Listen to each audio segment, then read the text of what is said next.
Pero malaking bagay yun. No? Pero, syempre, the more na mga katulong, the better. Hindi natatapos ang tungkulin ng Independent Commission for Infrastructure o ICI sa pagsusumite ng kanilang accomplishment report kay Pangulong Ferdinand Marcos Jr. Ayon kay Public Works and Highway Secretary Vince Dizon, magpapatuloy ang ginagawang field validation ng ICI, katulong ang ibang ahensya ng pamahalaan. Ito ay kahit ang chairman na lamang nito na si dating Supreme Court Justice Andres Reyes ang natitirang miyembro ng komisyon.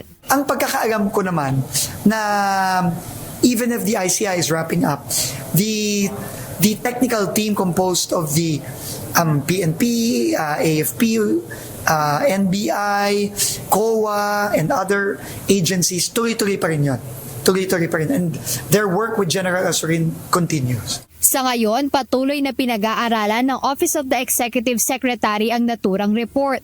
Kinilala rin ni Secretary Dizon ang naiambag ng ICI sa pagkalap ng mga impormasyong may kaugnayan sa flood control project scandal.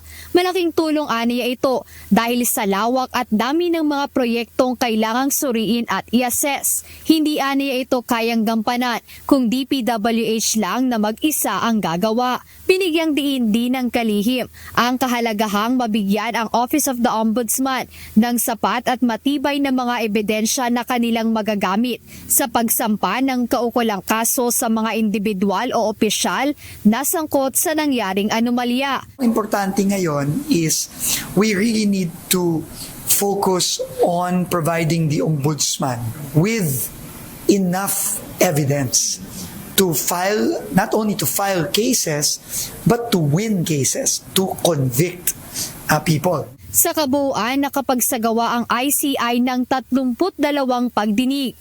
Nasa 16 na rin ang nagawa nilang site inspection sa buong bansa. Nakatulong din ito sa pag-freeze ng nasa 6,692 bank accounts.